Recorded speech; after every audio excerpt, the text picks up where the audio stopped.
Hello, welcome. Welcome. This is the global community for adults who are healing CPTSD, complex trauma, complex PTSD, developmental trauma, also referred to commonly as childhood trauma. And we have all been coming here together on Mondays, or once a week at least, for almost 10 years. It's such an honor to be here with you. My name is Athena, and I'll be facilitating our time together this evening. What we've been doing over the last few years is we've been doing some mindfulness and working on positive affirmations and trying to rebuild our self-concept, because one of the most damaging parts of complex trauma is how not only does the repeated relational trauma change our view of the world around us, but it changes the view of our world internally, how we see ourselves. It damages our self-concept. And it's important for us to be able to rebuild that and to know that it's not too late for us, right? It's so important for us to come together and strengthen one another. So that is what we have been doing over the last few years. Over the last several months, we have woven in healing strategy, some breath work, and it's really just so helpful. So helpful. So we have our Loving the Self affirmation with Lisa A. Romano tonight, and we also have our Healing Strategy by Dr. Ariel Schwartz, and we have our Devotional or meditation with Morgan Harper Nichols. So it's such a joy to be here with you. Thank you so much for choosing to be here and for clicking on this video if you're watching on a replay and perhaps this is the first time you've found our channel. I just want to pause and say hello to those who are in our community that are here right now. Hello to you, Jeffrey Sherman. Hello to you, Kate. Hello to you, Timothy. Hello to you, Poppy. Hello, hello. Hello, Ninja Taco. Aw, thank you all. Happy Labor Day to you as well. Thank you. How are you, Recovery Buddy? Hello, hello. It's always so good to be here with you. Yes, thank you to the Blue Wrench crew for keeping this chat stream a safe place for our community to come week after week. Oh, Kate says, I hope not. What do you hope not, Kate? What did I miss? What did I miss? I missed something.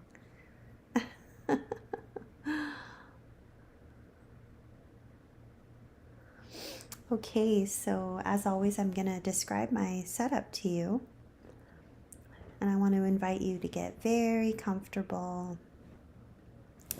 This will be a time where we can do some breath work together and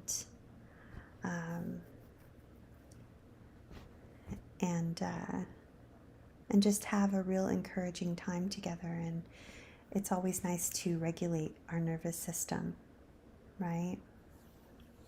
Oh, Kate says, I hope it's not too late. Oh no, Kate says, I hope I'm not too late. I'm terminally ill. I'm so sorry, Kate. No, it's not too late for you. It's not too late for us to make memories and to make healthy choices and to do all we possibly can to take really good care of ourselves. So Yeah, Morgan Harper Nichols has such a beautiful, gentle way of reminding us that it's okay to grieve, and it's also okay to look ahead to the future with positivity and hopefulness. Hello to you, Nadine. Much love to you back. Thank you, thank you. So here we go. So I'm at my work area, and I pulled my ottoman footstool thing up, and I have my legs out in front of me, and I have a pillow supporting my posture, and I am ready for us to do some breath work together. I have a strong spine and a soft heart space and a soft belly. So let's do some breath work together, and then I will begin reading. Let us begin. Breathe in 3, 2, 1. Inhale. 3, 2, 1. Hold. 3, 2, 1. Exhale. 3, 2, 1. On your own now.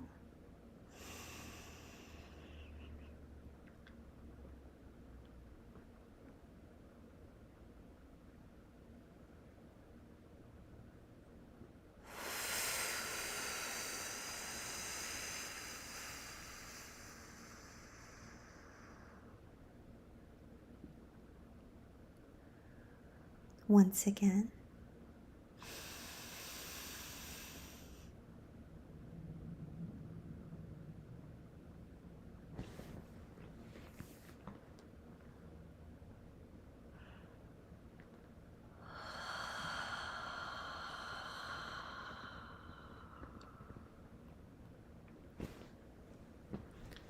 Last time.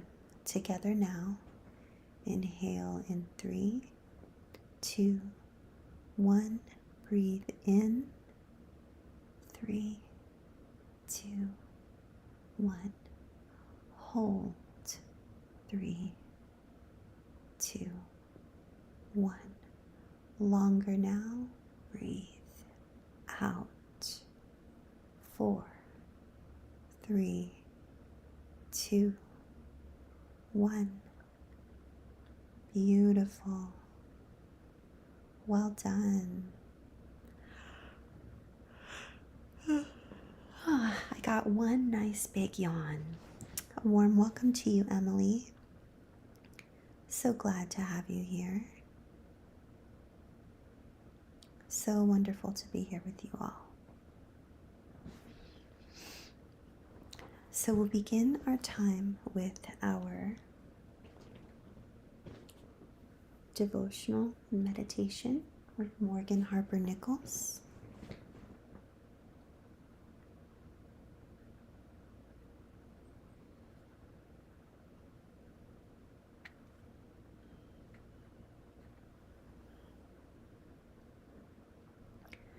And again, Morgan, in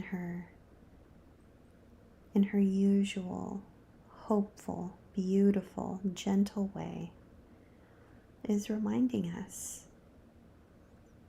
that we are going to make new memories. And this week's theme, in case you haven't glanced up, this week's theme is courage, and how courageous we are, how courageous you are. The title of tonight's video is You Are Courageous. And it's a running theme with Morgan, with Ariel, and with Lisa. It's interesting how there's a through line on all three authors. It's so beautiful. Morgan's artwork is what you see up on the screen tonight.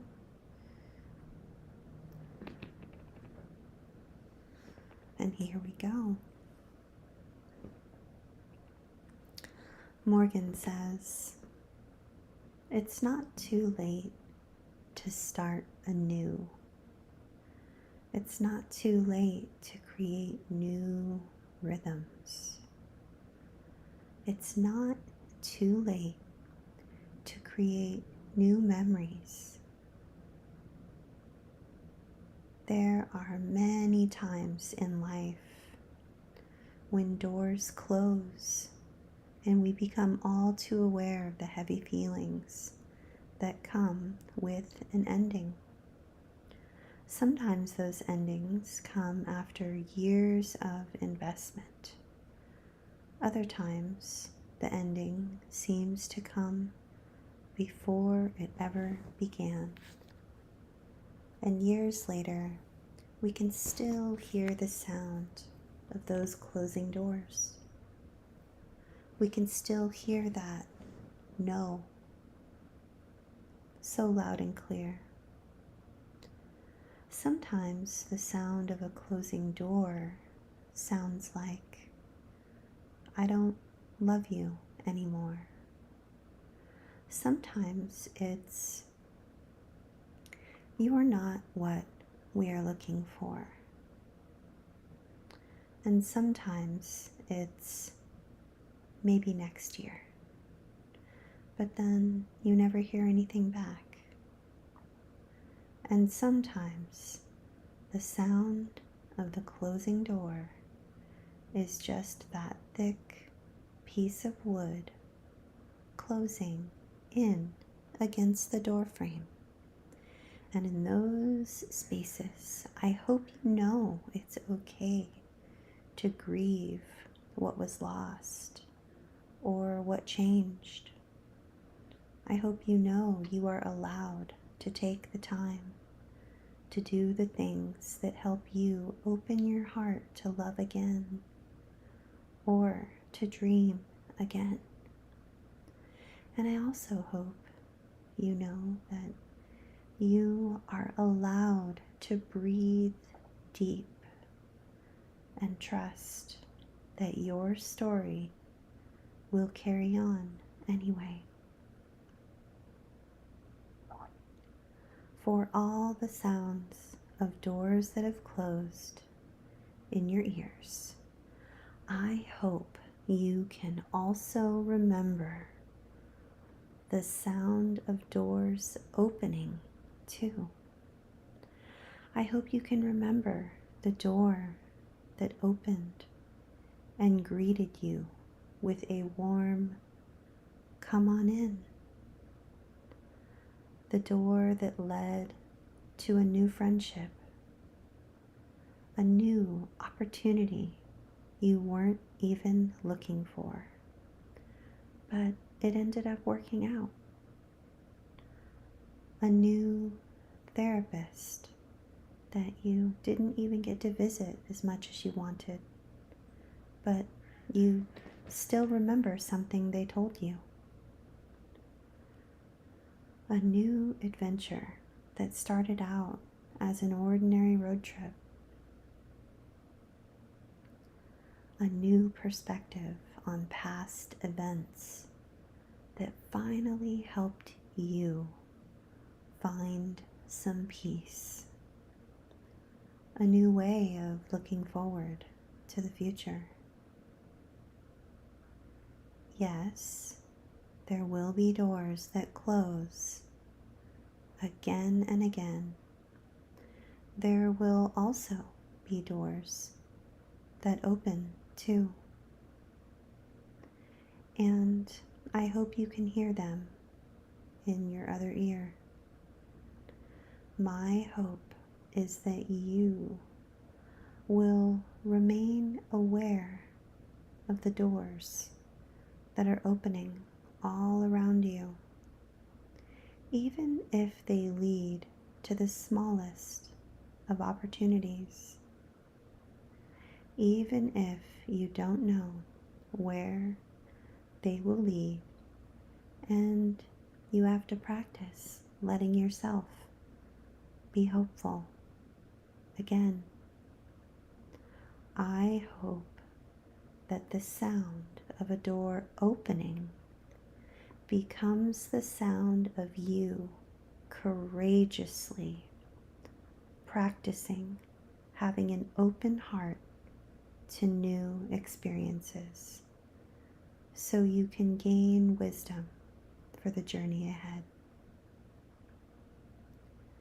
May the sound of opening doors lead to an open heart. Here's to paying attention to the doors that are opening, even if they are small. Here's to recognizing that it's not too late for you to come alive right here. You are going to find new rhythms. You are going to make new memories. You are going to have more moments that your healing heart never forgets.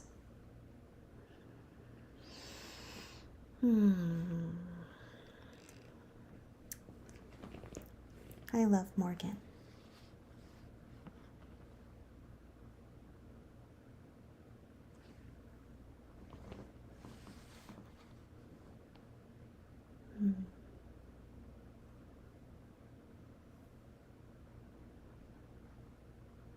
Hello, Midnight Blue. Hello, Jennifer.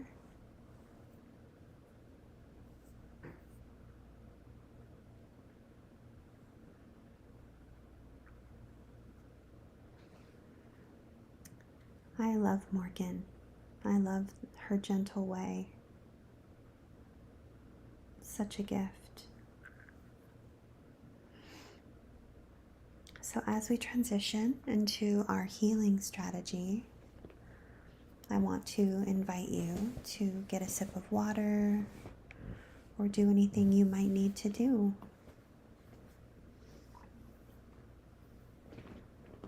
Oh, Ninja Taco had to go. I hope you all are taking really good care of yourselves.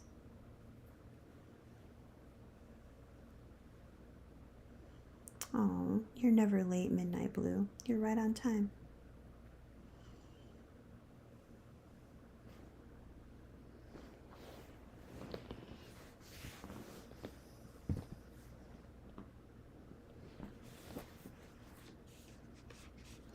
So this week and next week,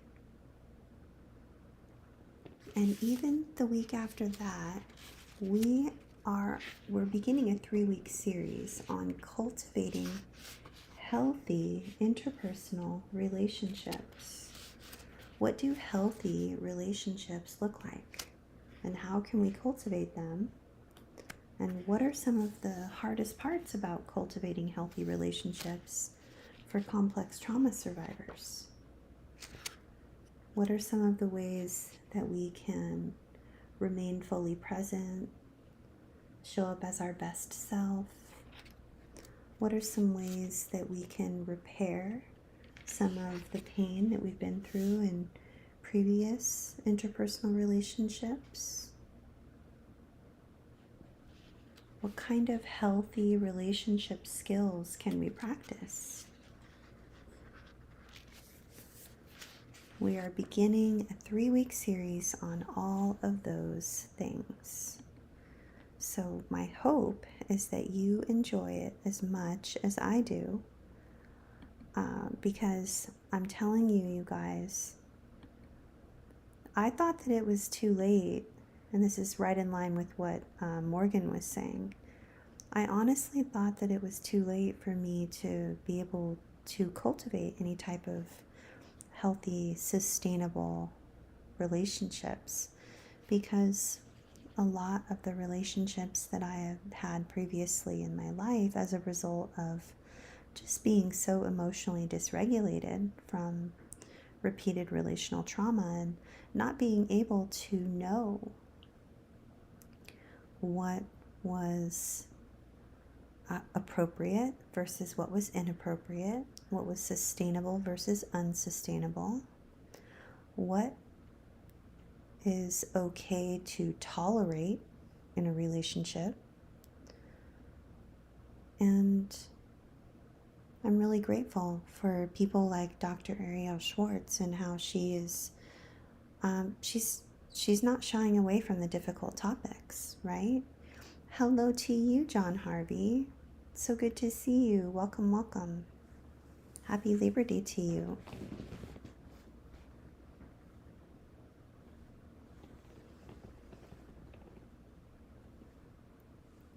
So again, over the next few weeks, we're going to talk about cultivating healthy interpersonal relationships.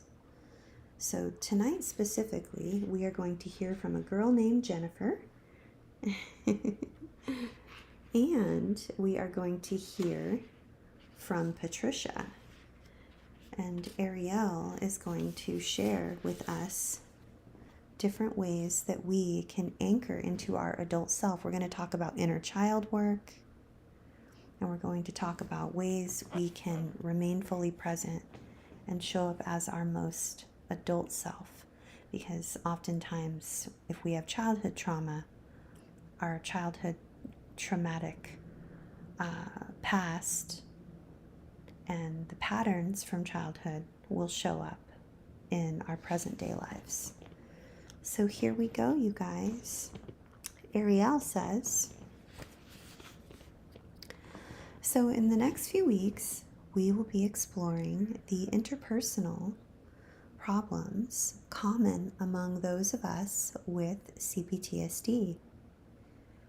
Childhood trauma can lead to ineffective relationship patterns, such as blaming, criticizing, or unnecessarily withdrawing from loved ones. We might experience difficulty in feeling close to others, or in contrast, we might feel afraid of being alone. Experiences of child abuse or neglect can lead to us having difficulty asserting ourselves or maintaining healthy boundaries. So we are going to learn some strategies that will help us turn toward our feelings of hurt and rejection with greater self-compassion. We will also explore how to handle interpersonal conflicts more effectively. And as a result, we can cultivate meaningful connections and satisfying relationships. So first we're going to hear from someone named Jennifer. Jennifer says, I have a hard time making decisions. I get so focused on what other people want that I lose touch with myself. Even if I do know what I want, I'm scared to tell my boyfriend. I just can't handle any more rejection. And that is when I pull away from him. And I know he gets confused about why I stop responding to his calls. End quote. When Jennifer came into therapy, she described feeling lost and dissatisfied in her relationship. Together, we began to explore how these feelings related to her childhood. She shared a memory about being a little girl and asking her mother for help. She recalled how her mother looked at her and laughed. This one memory represented the many times she felt shamed for having needs as a child. She became very observant of her mother's facial expressions and body language. Jennifer learned to be a good girl in order to avoid disappointing her mother. And as we worked together, therapy helped strengthen Jennifer's sense of herself as an adult so she could feel more grounded and resourceful in her relationship with her boyfriend. She began to feel a greater sense of compassion for the pain she experienced as a young girl. She gained a greater understanding as to why she would lose touch with herself and why it was so difficult for her to express her needs to her boyfriend. Now she was able to focus on asserting her needs, even if this meant risking feelings of rejection. Jennifer also recognized that she could advocate for herself by asking her boyfriend for moments of loving connection when she felt afraid. The feeling of safety began to extend into other relationships with friends and coworkers. With a feeling of satisfaction and a big smile on her face, Jennifer said, "I am learning to trust myself and others." Wow, isn't that beautiful, you guys? So it's really oftentimes so difficult for those of us living with CPTSD to develop healthy, lasting relationships. We may have little or no history of actually having safe and nurturing people in our life. So it may also be harder to see people as safe and nurturing even when they are.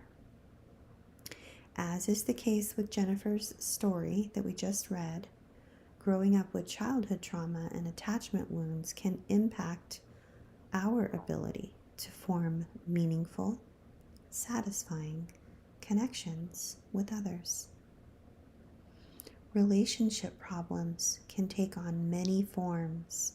For example, if we had an unpredictable or abusive parent, we might have coped by taking care of that parent's needs in order to avoid punishment, rejection, or abandonment. Or we might have learned to withdraw from connection by becoming overly self-reliant. Either way, we might wrongly believe that we were at fault and that we were the cause of our abuse or neglect. And this can develop into low self-worth and the belief that we are unlovable or that we are a burden. So deep down, we might even believe unconsciously that we deserve to be treated poorly. Having a history of childhood trauma can make us more prone to misperceiving the intentions and emotions of others. For example, we might think that our partner is angry with us when in fact they're actually upset at an unrelated event, such as something that maybe happened at work. Or we might feel worried that our partner will be unfaithful even though they have consistently been trustworthy and caring. Sometimes it can be difficult to separate current circumstances from the pain of our past, and this can lead to defensive reactions that can be confusing to you and your loved ones. So we're going to break this down into 3 categories. intimate relationships, parenting, and then other relationships with friends and colleagues and community members. Okay?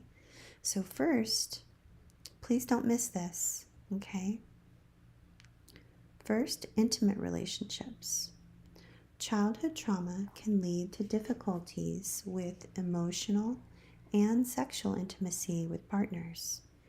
We might have issues receiving loving touch from a partner, or we might feel the urge to run away from a loved one who wants to be close to us because it brings up memories of being abused as a child. We might feel fearful and abandonment, fearful of abandonment, and irrationally jealous during times of normal, healthy separation. We might override our own boundaries physically or emotionally to avoid disappointing others, or we could develop patterns of codependence, which can result in our sacrificing our own needs for the sake of the relationship. And in some situations, we might notice damaging patterns in intimate relationships in which we lash out in hurtful ways toward others, or we overlook red flags about partners who are abusive, dismissive, or rejecting. Next, parenting. Interpersonal difficulties can also arise when we are parenting children. For example, if we didn't feel loved or understood as a child, we might feel irrationally jealous of our child when they get appropriate nurturance and care. Or we might feel resentful when our child says no, especially if we felt unable to assert ourselves and our needs when we were a child. It is so common to feel triggered by a child's dysregulated emotions, especially if the child is acting aggressively. However, if we notice that we are getting activated to the point of wanting to yell or lash out physically at our child, it's important to walk away until we feel grounded and regulated. And if these feelings arise frequently, it is wise for us to seek therapeutic support. Now, on to friends and colleagues and community members. The childhood wounds of neglect and abuse can make it difficult to develop satisfying relationships with friends and coworkers. We might find it hard to set boundaries, or we might isolate ourselves by declining social invitations. We might hesitate to assert ourselves when speaking with a boss, or become flooded with performance anxiety when we are asked to speak in public. Such social anxieties are often fueled by a severe sense of self-criticism that makes us believe that others are judging us when they are not. We might be so convinced that other people will reject us that we inadvertently push them away. When they leave, then we might use them leaving as evidence of abandonment to then prove to ourselves that we are unlovable. When our trauma has been interpersonal in nature, connecting with another person can feel deeply threatening. Please don't miss this, you guys. When our trauma has been interpersonal in nature, connecting with another person can feel deeply threatening, so much so that we might not feel it is possible to reclaim any faith in genuine human kindness. If you have been profoundly hurt by people in your past, it can take time to learn that there are some people who are trustworthy and kind. In truth, it is not easy to face painful memories of times when you were abandoned or times when you were violated by another person. It takes great courage to risk the pain of further rejection. However, it is a universal birthright for you to be loved, and should you desire it, it is possible to create healthy, loving relationships with partners, children, friends, and your community. You can learn to feel securely attached as an adult, even if you didn't have secure attachment as a child. Did you hear that, you guys?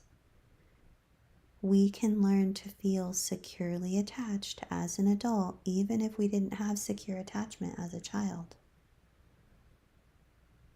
I know that can feel difficult to believe, but I'm telling you that it is true.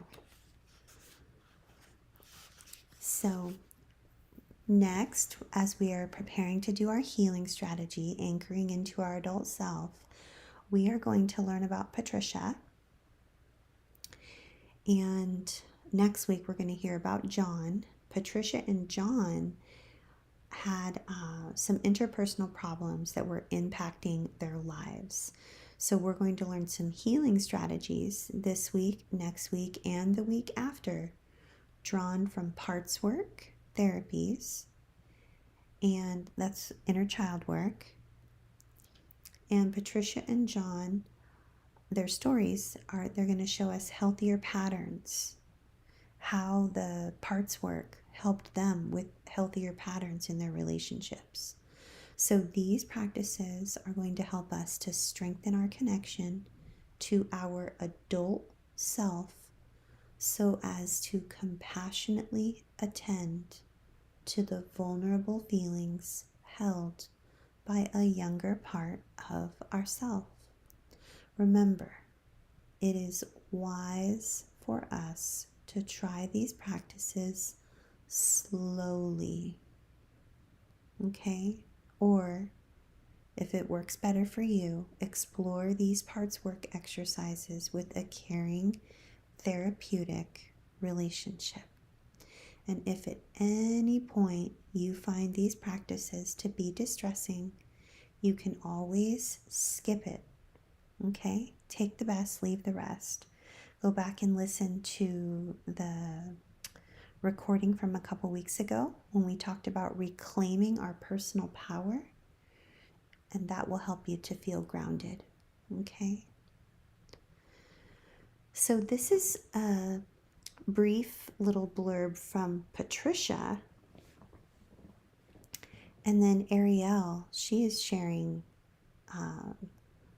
how she was helping Patricia. So Patricia says, when I am home alone with my 2 young children, I start to feel panicky. I feel terrified that I will get trapped. And that feeling reminds me of how I felt as a little girl when my mother would lose her temper with me and my sister. She was so angry and I couldn't get away. So Ariel says, Patricia's story is a reminder of how common it is to have our own childhood trauma evoked while we are parenting our children, or when we are around other small children. We might feel like a younger version of ourselves, and in these moments we might feel insecure or have scary feelings connected to memories from our past. So using this next healing strategy, anchoring to our adult self, Patricia learned to strengthen her awareness of her adult self so that she could access her coping resources. And as a result, Patricia was better able to feel grounded, and she was less triggered by the experience of being alone with her children. So this is our healing strategy, anchoring to our adult self. Are you ready? So unresolved traumatic events from our childhood are often held in the memory by a young part of the self. This is commonly referred to as your inner child. At times, you might feel identified with this young part of you that feels small or insecure. This healing strategy comes from parts work therapy as a tool to connect to your adult self. As an adult, you have a range of choices that were not available to you as a child. Being anchored in your adult self can help you recognize that those events of your past are over now. This healing strategy is particularly helpful when you are experiencing flashbacks. You do not need to approach these practices in any specific order. You can experiment and discover what works best for you. So here we go, you guys. Are you ready? There are 1, 2, 3, 4, 5. We have 5 different choices. Okay? This is 5 different choices. And we have lots of tools for connecting to our adult self. This is just one of them. And in this one tool, we have 5 choices. Okay? So, if we're feeling small, and maybe it would help, I don't know if you guys have an example that you can think of right away when you felt kind of small and helpless or sort of frozen, or you felt like a younger version of yourself. But I definitely have this. So there's a specific place that my mother used to take me when I was younger. And it was a very traumatizing experience in retrospect whenever she would take me to this place. And it was a lot of trauma. And it was repeated. And of course it was relational in nature. So whenever I go to this type of a place now in my adult years, my voice changes. And I feel very small and very young. And I don't know if you guys remember this. Someone mentioned this a few weeks ago, but about 10 years ago, when I was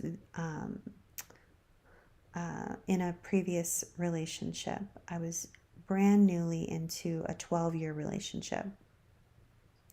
So maybe this was about 12 years ago, because I've been out of that relationship now for a couple of years. So I was brand new in the relationship, and one of my traumas that happened to me when I was much younger was around food, particularly pizza.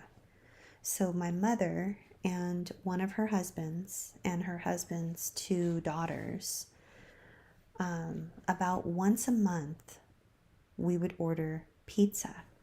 Well, we didn't have a lot of food. I didn't have access to all of the food that I wanted because my stepsisters would tell me I wasn't allowed to have certain stuff. My mother would tell me I wasn't allowed to have certain stuff. Everybody had dibs on things, and I didn't have access to the food that I needed. And so when we would get pizza, I would want to grab as many slices as possible so that I knew that I would be able to have enough food. Well, my mother and her husband and my stepsisters would make fun of me for grabbing too much pizza. And one of them even made pig sounds, like pig grunting sounds as I would take a bite of pizza. And I mean, I was just a 7-year-old little girl that was hungry. I was just a hungry little girl, right? So you can imagine that this was so traumatizing for me. So about 12 years ago, when I was newly in this relationship, my ex-husband, he was my husband at the time, but he's now my ex-husband, he would dish up our pizza and he would only give me one slice of pizza. And I would ask him, like, I would like 2 slices of pizza, please. And he's like, it's not going anywhere. Like, you know, why do you need both slices like at once? And he sort of like pushed back on me. And my voice would get really, really, really, really small, like really young. And I didn't realize it at the time. Like, it wasn't something that I was cognizant of. So I'm sharing these two instances with you in hopes that you can identify a time in which it's not always going to be your voice. I mean, maybe you just feel small, or you feel a sense of dread that feels very similar to a sense of dread that you had when you were much younger. For me, like when I interview people who want to volunteer with the foundation, something in me feels very nervous to interview them, to want to come and volunteer with us, and I feel very small. This is all very subconscious, and I don't even know it's happening until I'm already like done with interviewing a volunteer. And then after the fact, I feel fantastic and I'm so excited because I get to help more people. And our community grows and grows and grows and grows. I mean, you guys know, some of you have been here for almost 10 years. And we started off with 2 people, and now we have, 100,000 people probably all together with everyone, like with email and clinicians and all the different social media platforms. And I mean, it's amazing, right? But for some reason, there's a few minutes right before I interview another volunteer to come help us that I feel really small and really young and really incapable. It's almost like there's this voice in my head telling me, like, who are you that you think that you can affect change in the world? Like, it's this, you know, it's an odd, strange thing, right? But I want you to know that if there's any moment that you feel small or young, then this next healing strategy, anchoring to our adult self, is just one tool in the toolbox with 5 different choices on ways that we can bring ourselves back to the present moment so that we can feel confident and competent and capable of advocating for ourselves, capable of speaking up for ourselves, competent in the job that we are doing, confident that we are living the life that we are meant to live. It is not too late for us. We are so courageous. You are courageous. I am courageous. Right? So let's learn how to anchor into our adult self. Take a couple of deep breaths with me, and then we will read our 5 different choices. Okay?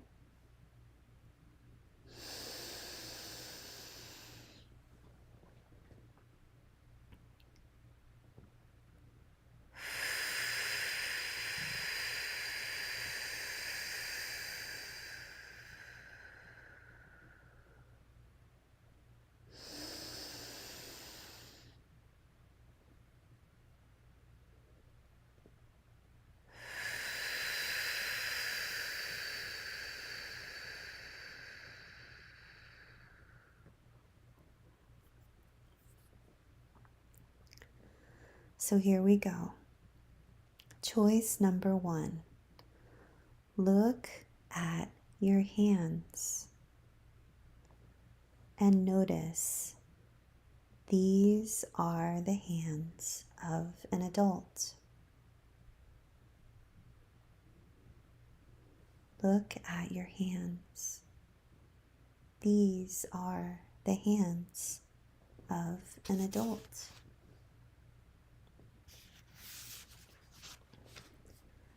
Next, stand up and feel how tall you are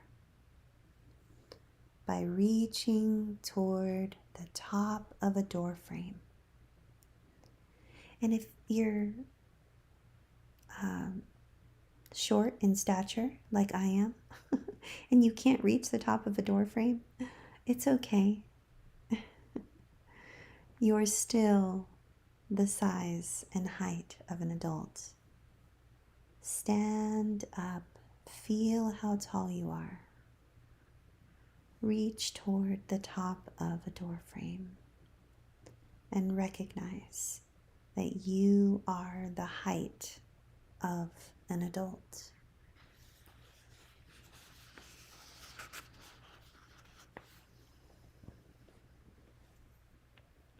Next choice. Take a look at a clock and at a calendar. Notice the current time and date as a way to orient yourself to the here and now.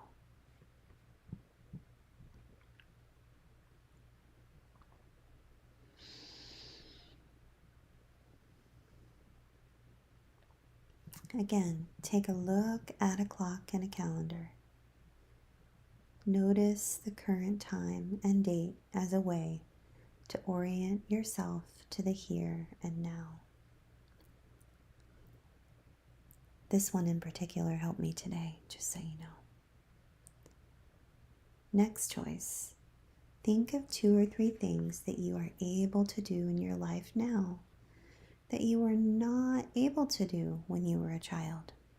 For example, driving a car, going to work, and I don't know, what are some other things in the chat box? Things you can do now, present day, that you couldn't do when you were a child. Think of 2 or 3 things that you were able to do in your life now that you were not able to do when you were a child. I'd be interested in hearing your ideas. And lastly, say to yourself, I know that I'm an adult now and that I am safe. I am in charge of my choices and behaviors. I know that I am an adult now and that I am safe. I am in charge of my choices and my behaviors. So the one with the clock and the calendar helped me today as I was getting ready to interview and meet with a potential volunteer for the foundation.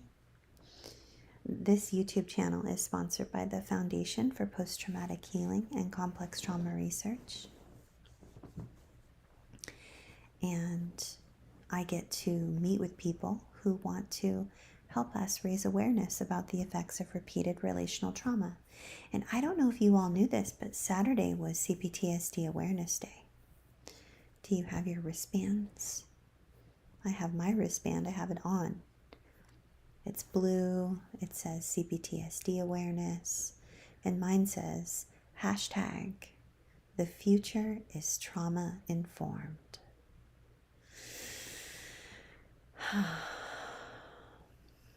So amazing. So I was meeting with a volunteer today, and for some reason I was feeling very nervous right before. And I was able to look at the clock and look at a calendar, and I was able to remind myself that I am an adult now and that I am in charge of my decisions. And I glanced down at my hands like Ariel was telling us to do. And I said, these are the hands of an adult. And it was very helpful.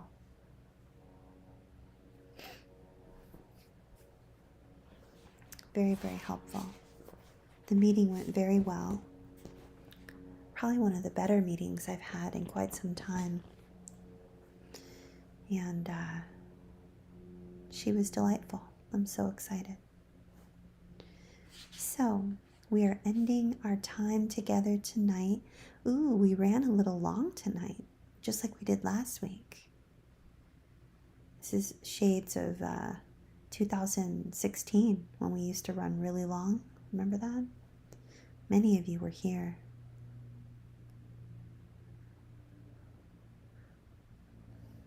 So Lisa, her book is Loving the Self Affirmations, and she is reminding us how courageous we are and how much courage it takes to establish healthy boundaries. Lisa says, trauma survivors aren't born, they are created. Because I now understand that chronic states of stress in my childhood are more than likely what caused my trauma, I understand that internal peace must be my goal. And today, I will set personal boundaries and refuse and or limit my time with others who cause me to feel anxious about myself, about life, about making a mistake, about others, about the world, or about circumstances I cannot control. Because I know that all I can control is my attitude, today I choose to practice an attitude that exudes gratitude for all the blessings I do have, because that makes me feel glad and peaceful within.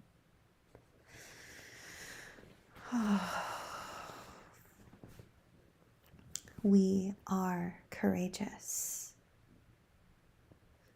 You are courageous. Mm-hmm.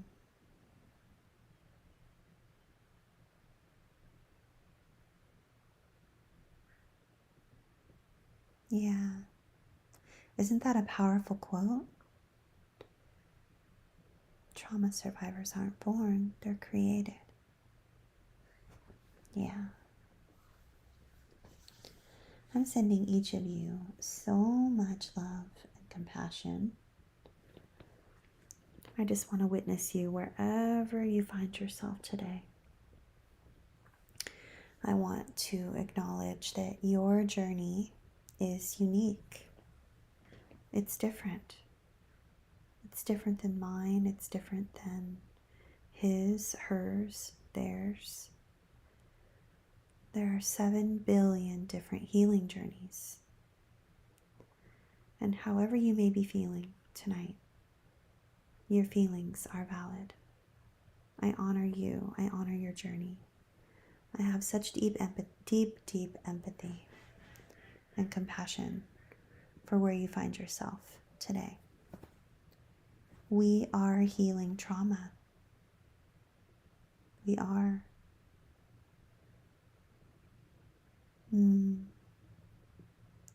I echo Nadine. Love, love, love to you all. Yes. Jeffrey Sherman says, good night, everyone. I love you, family. Take excellent care of yourselves and always remember you are worth it. Yes, we are. Please be extra kind and extra patient and extra gentle with yourself because you're worth it. And I will see you back here next Monday, 7 p.m. Eastern, unless I see you over in our community over on Circle. There's a link in the description section, the pinned comment in the chat box, and I just posted it again in the chat box. I'm sending you all so much love, and I'm doing my favorite little hug emoji for you as well. Safe hugs. Good night, everyone.